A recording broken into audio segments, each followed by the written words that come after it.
JDA द्वारा Gopalpura bypass पर आधारित स्थित सभी कोचिंग संस्थानों को सूचीबद्ध तरीके से सीलिंग की कार्रवाई के लिए नोटिस दिए गए। लाखों बच्चों के भविष्य और हजारों कर्मचारियों के भविष्य के साथ खिलवाड़ है। संस्थानों को सील करने की कार्रवाई कहां तक वैध है, ये हमारे सीधे सवाल है। आरएएस, पीएसआई, ईओआरओ जैसी महत्वपूर्ण परीक्षाओं की तैयारी करें विकास सर के मार्गदर्शन में। आज ही डाउनलोड करें सैरमिक अकेडमी ऐप। जेडीए द्वारा गोपालपुरा बाईपास पर आधारित स्थित सभी कोचिंग संस्थानों को सूचीबद्ध तरीके से सीलिंग की कार्रवाई के लिए नोटिस दिए गए। जो पूर्व में बनाए गए सरकार के द्वारा जेडीए के द्वारा बायलॉज हैं, उन सारे बायलॉज की हम अक्सर से पालना कर रहे हैं।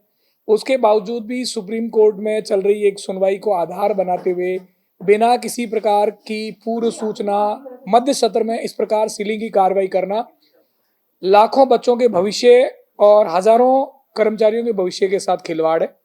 सरकार से हमारा सीधे तौर पर मीडिया बंधुओं के माध्यम से जेडीए के अधिकारियों को, सरकार को ये कहना है, ऑनरेबल सुप्रीम कोर्ट के लिए, सुप्रीम कोर्ट के द्वारा दिए गए निर्देशों की पालना के लिए आप और हम सब बाध्य हैं। हमारा ये कहना है कि अगली सुनवाई पर हम भी हमारा पक्ष सुप्रीम कोर्ट के सामने रखेंगे। गोपालपुरा बाईपास, जो कि जितना मैं कोचिंग हब को, देश भर के कोचिंग हब को जानता हूँ, उसमें सबसे ज़्यादा सुविधाओं वाला एरिया है जहाँ पर कोचिंग संचालित है।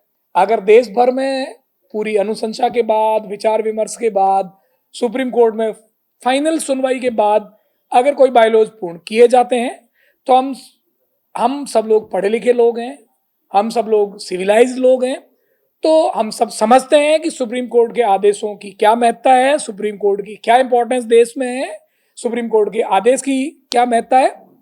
बट बिना किसी पूर्ण सुनवाई के, बिना समय दिए, पूर्व निर्धारित बायलॉज पूर्ण करने के बावजूद भी लाइन से सारे संस्थानों को सील करने की कार्रवाई कहां तक वैध है, ये हमारे सीधे सवाल है।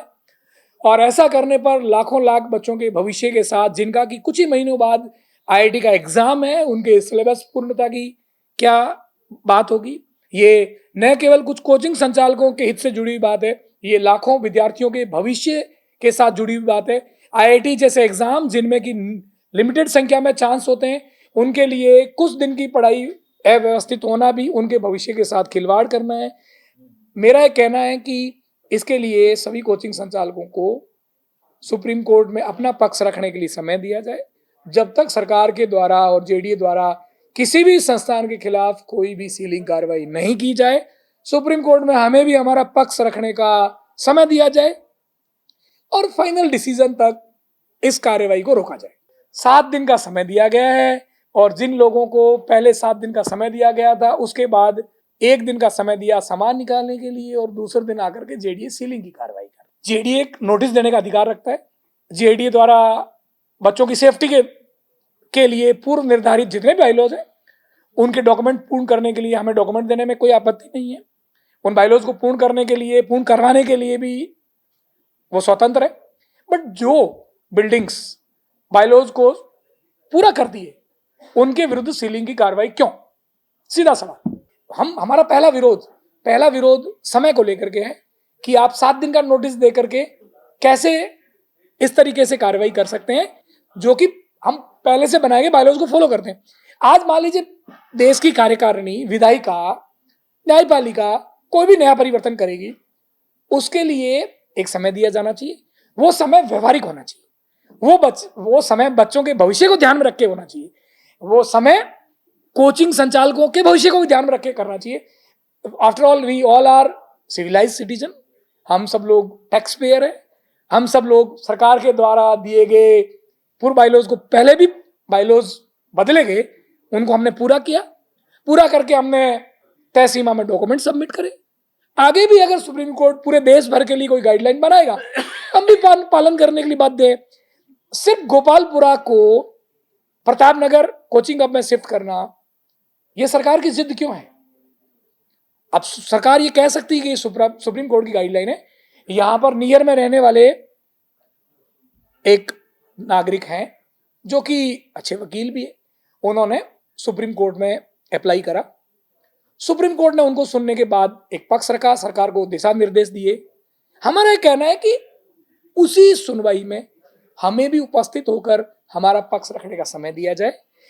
उस सुनवाई में सिर्फ एक पक्ष को सुना गया है तो सुप्रीम कोर्ट को सारे फैक्ट सही नहीं बताए गए, इसलिए सुप्रीम कोर्ट के द्वारा दिए गए इंस्ट्रक्शन अभी, पहली बात तो फाइनल डिसीजन नहीं है, दूसरी बात यह है कि वो अभी सारे पक्षों को सुना नहीं गया है, हमारे पक्ष को भी सुनने के लिए समय दिया जाए, उसके लिए उस समय तक ताबड़तोड़ जेडीए द्वारा सीलिंग की कार्रवाई नहीं हो।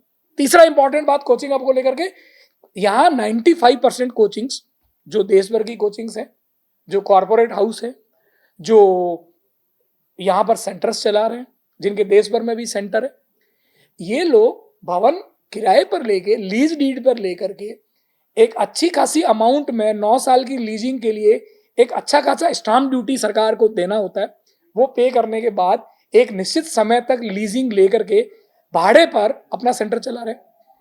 अब कोचिंग हब में सरकार ये बोले कि आपको वहां जाके लैंड परचेज करनी होगी। We are not the property dealer, हम प्रॉपर्टी डीलर नहीं है, हम लैंड परचेज करके हमारा व्यवसाय नहीं चलाते। हर व्यवसाय को संचालित करने के तरीके होते हैं। रही बात यातायात बाधित होने की या अन्य समस्या की, तो हम प्रशंसा करते हैं राज्य सरकार की, जिन्होंने इस व्यवस्था के समाधान के तौर पर ऑलरेडी कदम उठा लिए हैं। यहाँ पर आपने देखा होगा, आप यहाँ पर आए हैं तो यहाँ एक ओवरब्रिज का निर्माण हो रहा है। वो ओवरब्रिज गोपालपुरा बाईपास रोड से लेके गुजर की थड़ी तक जा रहा है। इसके मध्य में ही सारे कोचिंग संचालित है। इस ओवरब्रिज के पूर्ण निर्माण होने के बाद यातायात की व्यवस्था सोल्व हो जाएगी। जब सरकार द्वारा ऑलरेडी समाधान कर दिया गया है तो ये सब पक्ष सरकार अपने प्रतिनिधियों के माध्यम से मजबूती से सुप्रीम कोर्ट में रखे और हमें भी हमारा पक्ष रखने का समय दिया जाए। माननीय सुप्रीम कोर्ट ने कोई ऐसा डिसीजन दिया जेडीए को कि कोचिंग वगैरह यहाँ से शिफ्ट होकर कोचिंग हब में जाएं और ये सारी बिल्डिंग सील्ड होए, तो उस संदर्भ में सारे कोचिंग वाले इकट्ठे होकर एक थोड़ा सा धरना प्रदर्शन किया है इनको, जिससे कि इनका कोई बच्चों का समाधान निकल सके। अचानक सडनली अगर ये सील कर दिया तो ये 3 लाख बच्चे यहाँ पढ़ते हैं, ये अचानक कहाँ जाएंगे? 7 दिन का नोटिस दिया, 7 दिन में जवाब देना है, तो 7 दिन में बच्चे कहाँ व्यवस्था करेंगे अपनी? नहीं तो पढ़ाई की ना रहने की, सारी व्यवस्थाएं खराब होगी बच्चों की, तो माहौल ही खराब हो जाएगा बच्चों का। तो नहीं, वो कोई नाराजगी नहीं है सरकार की, किसी भी कार्य प्रणाली से हम नाराज नहीं है, क्योंकि स्वागत योग्य योजना है उनकी। बट हम ये सरकार का कोई आदेश नहीं, माननीय सुप्रीम कोर्ट का एक आदेश है कि 7 दिन में कोचिंग सील करके उनकी पालना करवाई जाए। बट मैं एक छोटा सा आपसे भी क्वेश्चन है कि अगर किसी फैमिली को 7 दिन में शिफ्ट होना, तो वो भी नहीं हो सकती। ये तो 3 लाख बच्चे हैं, ये कहाँ जाएंगे? 3 लाख बच्चों को शिफ्ट होने में कम से कम 1 साल चाहिए। ये तो आप भी मानते हो। बस हमारी यही मांग है कि हमारा भी पक्ष सुना जाए और हमें भी समय दिया जाए। बाकी जो सर्वोच्च न्यायालय के आदेश है उसकी हम पालना करेंगे और जो माननीय राज्य सरकार के आदेश है उनकी भी पालना करेंगे। और मोदी जी की जो योजना है फ्री कोचिंग वाली, वो तो बहुत ही स्वागत योग्य है, क्योंकि गरीब बच्चा पढ़ नहीं पाता, जिसको एजुकेशन से वंचित है, उनके लिए बहुत ही अच्छी योजना है।